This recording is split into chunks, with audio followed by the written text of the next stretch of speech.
আমার আপনার মালিক মহান আল্লাহ। আল্লাহ জাল্লা জালালুহু রাসূলকে ডেকে বলেন, দোস্ত আমার, আপনি কি জানেন আপনার পূর্বে অনেক নবী পাঠিয়েছিলাম, অনেক ইতিহাস আপনার জানা নাই, কেন বা আপনি জানবেন? আপনি তো বহু পরে আসছেন, কিন্তু আমি আপনাকে মহাব্বত করি, আপনি আমার দোস্ত, শেষ নবী, আপনার পরে কোনো নবী আর আসবে না। এই জন্য আপনার কাছে কোনো কিছু লুকাবো না, কোনো কিছু বাদ দিব না, ইতিহাস যা আছে সব বলে দিব, যেটা আমি অন্য অন্য নবীদের ক্ষেত্রে বলি নাই। আমি 103 খানা কিতাবের মধ্যে আসমান থেকে আমি লিখে ফেরেশতাদের মাধ্যমে নবীদের কাছে পৌঁছায় দিয়েছি। তাওরাত কিতাব লিখে মূসাকে ডাক দিলাম, মূসা আসো, তুর পাহাড়ে আসো, একটা কিতাব নিয়ে যাও।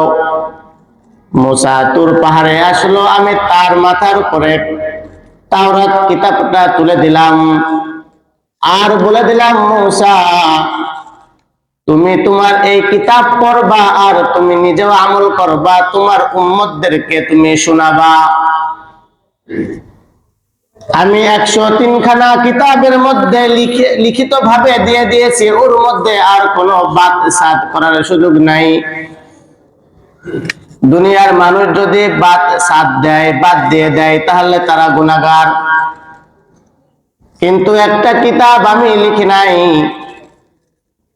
পর্যায়ক্রমে আমি আপনার কলবের উপরে নাজিল করেছি,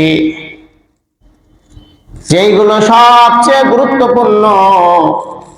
বাবা আদম আলাইহিস সালাম থেকে শুরু করে ঈসা নবী আলাইহিস সালাম এসেছেন এই পর্যন্ত, আমি আল্লাহ রাব্বুল আলামিন ইয়াকুব আলাইহিস সালাম যখন মৃত্যুর সময় তার সন্তানরা তার কাছে এসেছিলেন, তোমরা তো ওখানে কেউ উপস্থিত ছিল না, রাসূলকে বলতেছেন তোমরা কি উপস্থিত ছিলা? রাসূল বলেন, না, আমি ছিলাম না। আমাদেরকেও বলতেছেন, এই দবির মোল্লার গেটের মানুষ, তোমরা কি ছিলা? আমরাও ছিলাম না। তাহলে ইতিহাস কেন আমাদেরকে জানতে হবে না? কেন ইতিহাস সম্পর্কে আমরা অবগত থাকব? তাফসীরের মধ্যে লিখেছেন, আল্লাহ সুবহানাহু ওয়া তাআলা ইয়াকুব আলাইহিস সালামকে আল্লাহ রাব্বুল আলামিন তার কথাগুলো পছন্দ করে বলতেছেন, সে তার মৃত্যুর সময় তার সন্তানদেরকে জিজ্ঞাসা করেছিল, এই আমার কলিজার টুকরা সন্তান, আমার ইন্তেকালের পরে তোমরা কোন জিনিসের ইবাদত করবে? আমি তো যতদিন ছিলাম আমি এক আল্লাহ জাল্লা জালালুহুর কালিমা লা ইলাহা ইল্লাল্লাহ দাওয়াত দিয়েছিলাম, বলেছিলাম আমি যার ইবাদত করি তোমরাও তার ইবাদত করো। আমি এখন থাকবো না, মারা যাব, আমার ইন্তেকালের পর তোমরা কাকে অনুসরণ করবা, কার কথা মেনে চলবা, কার কাছে মাথা নত করবা, কার পায়ে তোমরা সিজদা করবা, এইটা আল্লাহ রাব্বুল আলামিনের বান্দা ইয়াকুব আলাইহিস সালাম তার সন্তানদেরকে বলছেন,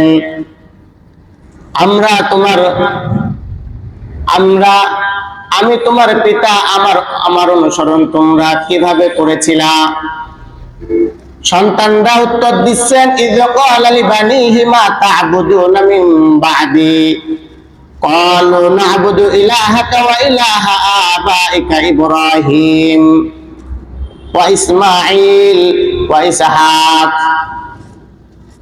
সন্তানরা বলতেছেন, আমরা তোমার উপাস্যের এবং তোমার পিতৃপুরুষ ইব্রাহিম, ইসমাঈল ও ইসহাকের উপাস্য, সেই অদ্বিতীয় উপাস্যের ইবাদত করব।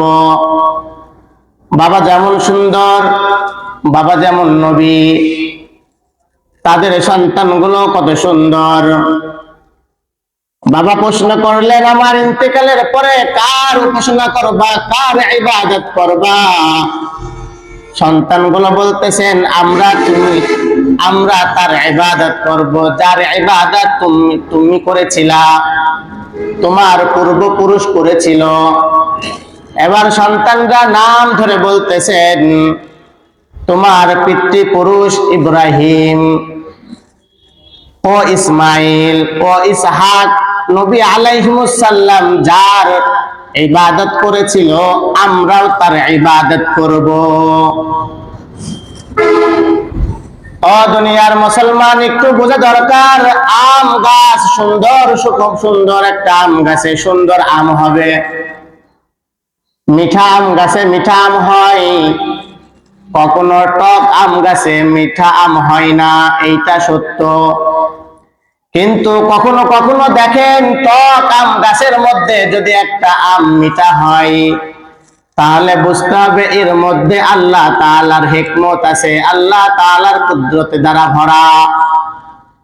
ঠিক অনেক নবীর সন্তান জাহান্নামী হয়েছে, অনেক নবীর স্ত্রী জাহান্নামী হয়েছে, কিন্তু ওই একটা জাহান্নামী হওয়ার কারণে সকলেই খারাপ না, আর সকলেই ভালো বিধায় আবার সকলেই ভালো তা না। এই জন্য কবি বলেন, সোহবাতে সালেহ তোরা সালেহ কুনাত, সোহবাতে তালেহ তোরা তালেহ কুনাত। সোহবাত একটা এমন জিনিস, ভালোর সোহবাতে ভালো হয়ে যায়, খারাপের সোহবাতে থাকলে খারাপ হয়ে যায়। এই যে সোহবাত যেমন একটা সত্য, তেমন কথাটা সত্য। ইয়াকুব আলাইহিস সালামরা বলতেছেন, আপনি যার ইবাদত করেছেন, আপনার পূর্বপুরুষ পিতৃপুরুষ যারা ইব্রাহিম ইসমাইল ইসহাক যার ইবাদত করেছে, আমরাও তার ইবাদত করব। ও দোস্ত আমার, আমি নামাজ পড়ি কিন্তু আমার সন্তান নামাজ পড়ে না। আমি বুজুর্গ ছিলাম, আমার সন্তান বুজুর্গ হয় না। আমি ছিলাম খুব ধার্মিক, কিন্তু আমার বংশধরের মধ্যে ধার্মিক হয় না। কারণ একটাই, আমি তো কখনো মাউতের সময় তাকে নসিহত করি নাই, বরঞ্চ মাউতের সময় আমি আমার উপার্জিত যেই সম্পদ আছে, এই সম্পদ নিয়ে পরেশান হয়ে যায়, যার কারণে সন্তানদেরকে বলতে পারি না, এই সন্তান আমার হায়াত শেষ হয়ে যাচ্ছে, আমি কয়দিন পর দুনিয়া থেকে বিদায় নেব, মনে হয় এখনই বিদায় নেব। আমার শেষ নসিহত হলো এই, আমি যতদিন পর্যন্ত নামাজ পড়েছি রে বান্দা, আমি যতদিন পর্যন্ত আল্লাহর ইবাদত করেছি, আমি কোনো শিরকি করি নাই, কোনো গুনাহের কাজ করি নাই। এই সন্তান, তুই কখনো নামাজ ছাড়বি না, কখনো তুই গুনাহের কাজ করবি না। এই নসিহতটা আমরা না করার দরুনে আমাদের সন্তানগুলো বুজুর্গ হয় না। এই জন্য আমাদের